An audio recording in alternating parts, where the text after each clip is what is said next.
बांग्लादेश में अराजकता का माहौल है। प्रधानमंत्री शेख हसीना को मुल्क छोड़ना पड़ा। उनका विमान भारत के गाजियाबाद स्थित हिडन एयरपोर्ट पर लैंड हुआ। उन्होंने अपना इस्तीफा भी दे दिया है। अब बांग्लादेश में फौज ये तय कर रही है कि आगे क्या होगा। बांग्लादेश के सेना अध्यक्ष बकार उज जमान का ये कहना है कि वो विपक्षी पार्टियों से बात करके नई अंतरिम सरकार के गठन के लिए पहल करेंगे। 2/3 बहुमत से हाल ही में सत्ता में लौटी शेख हसीना की आवामी लीग को इन चर्चाओं से पूरी तरह अलग रखा जाएगा। आगे बढ़ने से पहले जान लेते हैं कि बांग्लादेश में ऐसी स्थिति आई ही क्यों।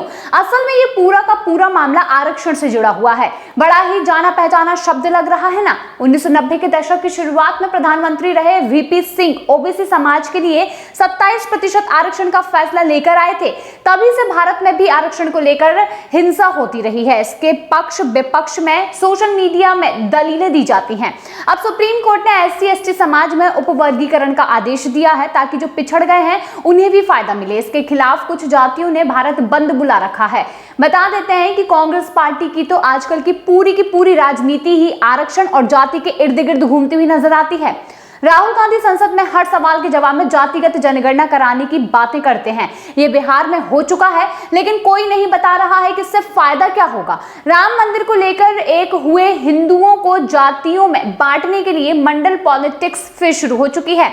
बांग्लादेश में जिस आरक्षण को लेकर विवाद हुआ वो जाति वाला नहीं बल्कि मुल्क की आजादी की लड़ाई लड़ने वाले परिवारों से जुड़ा हुआ। साथ ही इसके तहत पाकिस्तान द्वारा प्रताड़ित की गई महिलाओं, कुछ क्षेत्रों और कुछ जनजातियों को प्राथमिकता दी गई थी और ये फैसला खुद बंग बंधु शेख मुजीबुर रहमान का था। पश्चिम बंगाल के स्वतंत्रता सेनानियों को मुक्ति योद्धा कहा जाता है। तर्क ये था कि ये मुक्ति योद्धा जब युवा थे, जब उन्हें आरक्षण देने का तुक बनता था, क्योंकि तब वो नौकरी खोज रहे थे। हालांकि बाद में ये आरक्षण उनके बेटे बेटियों और फिर पोते पोती नाती नातिन तक पहुंच गया। फिर आरोप लगा कि आवामी लीग के कार्यकर्ता इसका फायदा उठा रहे हैं। 2018 में भी इसके खिलाफ प्रदर्शन हुआ था।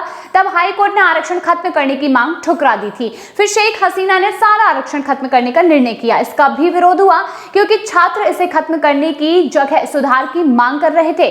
सरकारी नौकरियों में मुक्ति योद्धाओं और उनके वंशजों के लिए 30% आरक्षण की व्यवस्था थी। मुक्ति योद्धाओं के परिजन सुप्रीम कोर्ट पहुंचे और सुप्रीम कोर्ट ने आरक्षण की व्यवस्था फिर से बहाल कर दी। इसमें 56% सरकारी नौकरियां आरक्षित हो गई। सुप्रीम कोर्ट ने 93 से 7 की व्यवस्था दी थी, यानी कि 93% नौकरियां मेरिट के आधार पर और 7% आरक्षण के आधार पर। इसके बाद छात्रों ने सरकार के साथ असहयोग का आंदोलन चलाया। शेख हसीना ने प्रदर्शनकारियों को राजाकार यानी कि पाकिस्तानी अत्याचारी कहकर संबोधित किया और उनके दमन का प्रयास किया। खैर, ये था पूरा मामला। अब शेख हसीना जैसे ही बांग्लादेश छोड़कर भारत आई हैं, उनके इस्तीफे के बाद भारत के एक वामपंथी गिरोह की बाछें खुल गई हैं। कोई इसे युवा शक्ति की जीत बता रहा है तो कोई लोकतंत्र की विजय करार दे रहा है। इसमें विनोद कापड़ी और अभिनव पांडे जैसे पत्रकार भी शामिल हैं। RJ शाइमा और अरफा खानम शेरवानी जैसी सोशल मीडिया में प्रभाव रखने वाली मुस्लिम महिलाएं भी जश्न मना रही हैं। इनकी शह पर कुछ सोशल मीडिया हैंडल लिख रहे हैं कि PM नरेंद्र मोदी के साथ ऐसा होगा तो वो किस देश में लैंड करेंगे। ये अलग बात है कि कुछ दिनों पहले तक यही गिरोह बांग्लादेश का हैप्पीनेस इंडेक्स दिखाकर मोदी सरकार के समर्थकों को चिढ़ा रहा था। यूट्यूबर ध्रुव राठी भाजपा समर्थकों को अंधभक्त कहते हुए ऐसे समझा रहे थे कि जैसे कि बांग्लादेश ही दुनिया की नई महाशक्ति बन गया हो। वो कह रहे थे कि वास्तविक विकास कैसे होता है। इसमें बांग्लादेश अपने पड़ोसी देशों के लिए उदाहरण सेट कर रहा है। वहीं वर्ल्ड हैप्पीनेस रिपोर्ट में भी बांग्लादेश को 125वीं रैंक दी गई थी, जबकि भारत को 140वें स्थान पर रखा गया। इसे लेकर भारत को यहीं के वामपंथियों ने खूब चिढ़ाया था और जैसा कि वो करते रहे हैं, विश्व गुरु वाला तंज उन्होंने कसा था।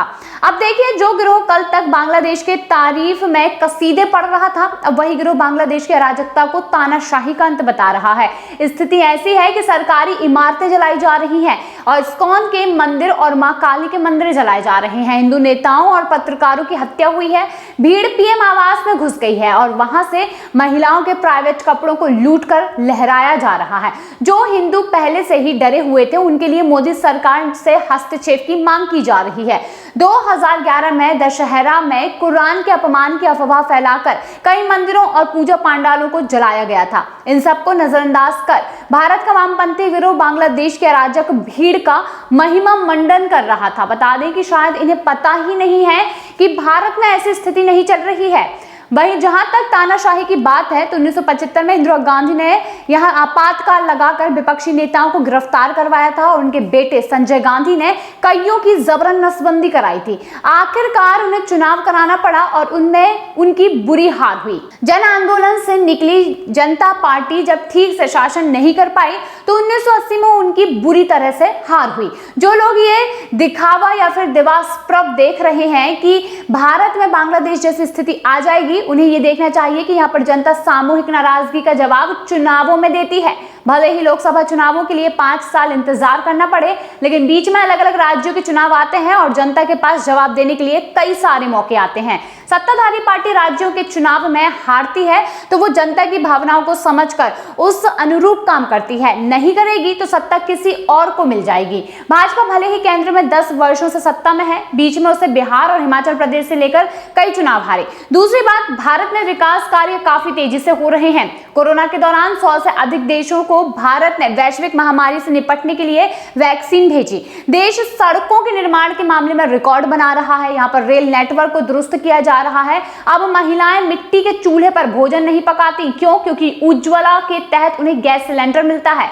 7% गांवों में बिजली पहुंची है और हर घर नल से स्वच्छ जल पहुंच रहा है।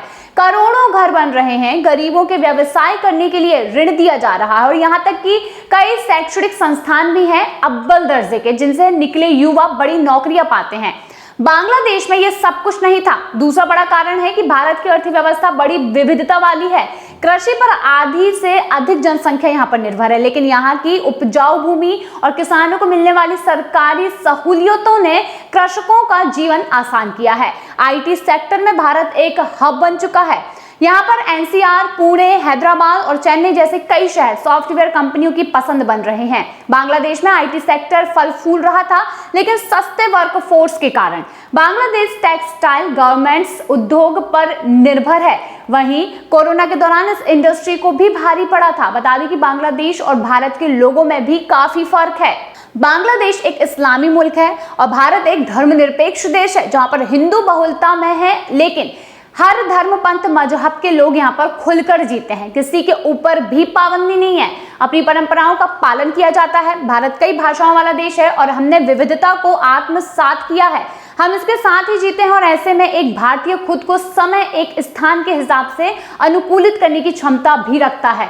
वो समझौता करके भी रह सकता है, क्योंकि उसे पता है कि कठिन समय लंबे नहीं चलते। और यही कारण है कि भारत में क्रूर शासकों को हमेशा सत्ता से बेदखल होना ही पड़ता है, जैसे कि कांग्रेस को किया गया था, या फिर उनका प्रभाव घट गया।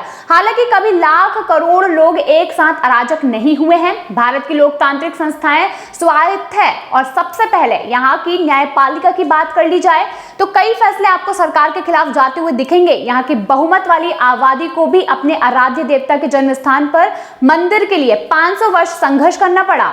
ईडी, सीबीआई और आईटी जैसे संस्थाओं पर पक्षपात के आरोप जरूर लगते हैं, लेकिन ये कोरी राजनीति का हिस्सा होते हैं और अंतिम फैसला अदालत में ही होना होता है। यहाँ तक कि सेना एक पदक्रम वाले अनुशासन का पालन करती है और उनका प्रशिक्षण ऐसा होता है कि वो देश हित में कार्य करते हैं। तख्ता पलट जैसी चीजें यहाँ की विचारधारा में ही नहीं है। भारत में चुनाव निष्पक्ष होते हैं और इसके चुनाव आयोग जैसे संस्थान हैं।